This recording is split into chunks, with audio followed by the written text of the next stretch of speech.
Okay guys, let's replay that part again and I'll pause and you tell me what the correct answers are, alright? Here we go.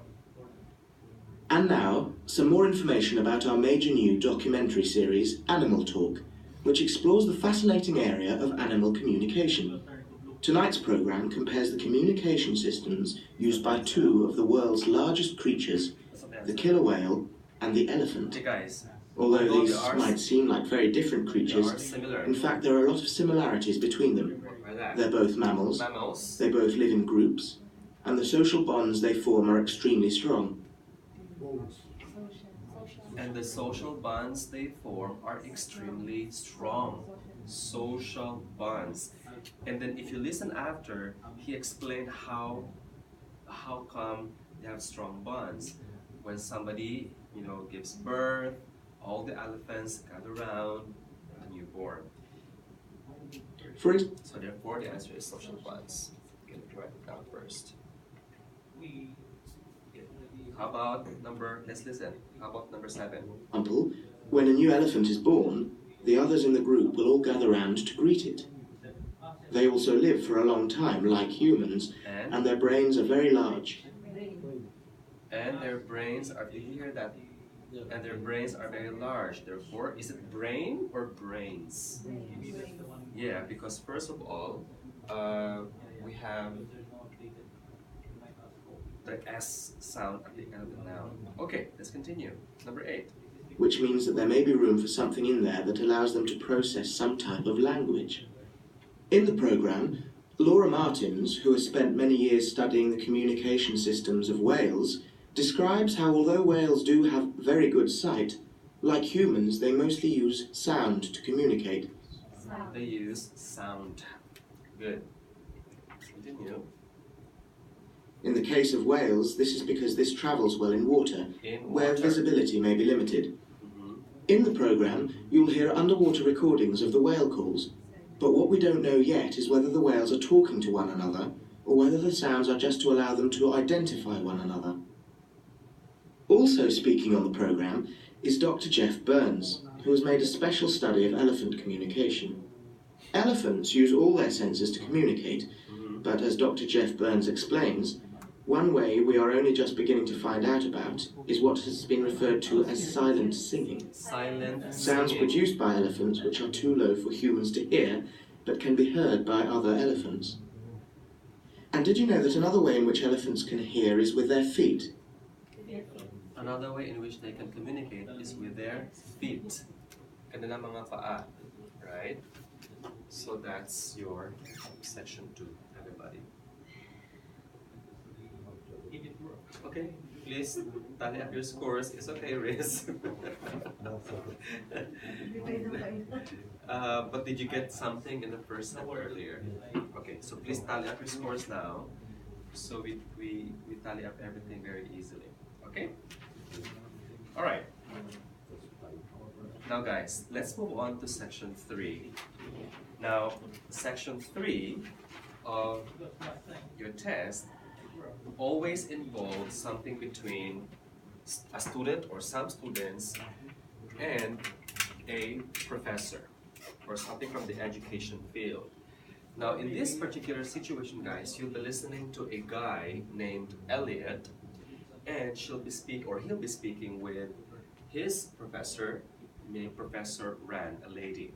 All right. Now, he has an essay about captive breeding. You know what captive breeding is? Captive breeding. Captive, from the root word capture. Breed means to reproduce, okay? Which means animals that are bred in captivity or while being captured, these are therefore animals that are reproduced in an artificial environment like a zoo, for example, or a sanctuary. Case in point, Philippine eagle. The Philippine eagle, you know pag-asa? We've heard of them, right? Pag-asa was the very first eagle born in captivity. Why? Because the bird wasn't born in the wild, but was born in the sanctuary of the Philippine Eagle Conservation Sanctuary. You follow? So in other words, These are for animals that are nearly extinct. Because if they're just left in the wild, they might run extinct or mawawala sila. Alright? Now, so the purpose of this talk will be for Elliot to consult with his professor. So what are the two main problems in Elliot's essay? So is it insufficient research? Insufficient meaning kulang ng research, lack of organization, lack of concrete examples or solid evidence, narrow focus, medyo konti lang, inclusion of irrelevant material, or insufficient supporting evidence. Now, assume guys, as the second and the last item here is given, the speakers will proceed straight to number 2. So how would you know that it's number 2 already? What do you think? Look at the question. What should be your clue to know that it should be number 2 now? There are no pauses there. It will continue straight after number 1. What do you think? What are the clues here? What are the clues, in other words? It's all about captive breeding. Yes, more than that. What else? Yes, the word introduction. Alright, take note, this is an essay that she is commenting on. Therefore, she will comment on the introduction.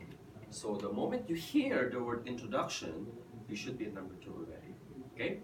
Now from there will be a discussion about the advantages and the disadvantages of captive breeding.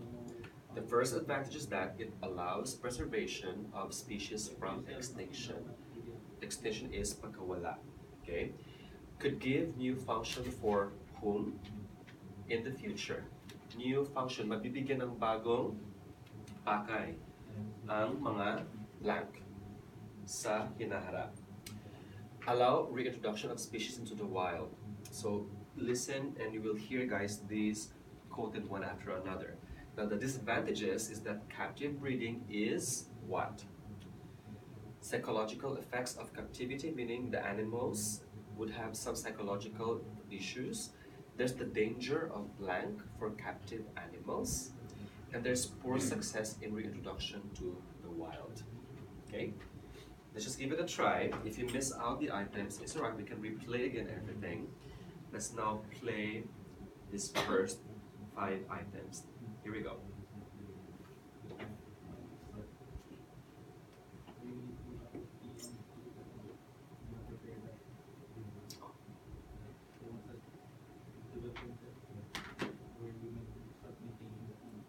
Dr. Ran? Oh, come in, Elliot. Thanks for sending me the draft of your extended essay. Now, you're writing about captive breeding of endangered species, aren't you? Yes. Okay. Well, this isn't a bad first draft, but there are some issues I think we need to discuss. Yes. I wasn't sure if I'd done enough research before I started writing.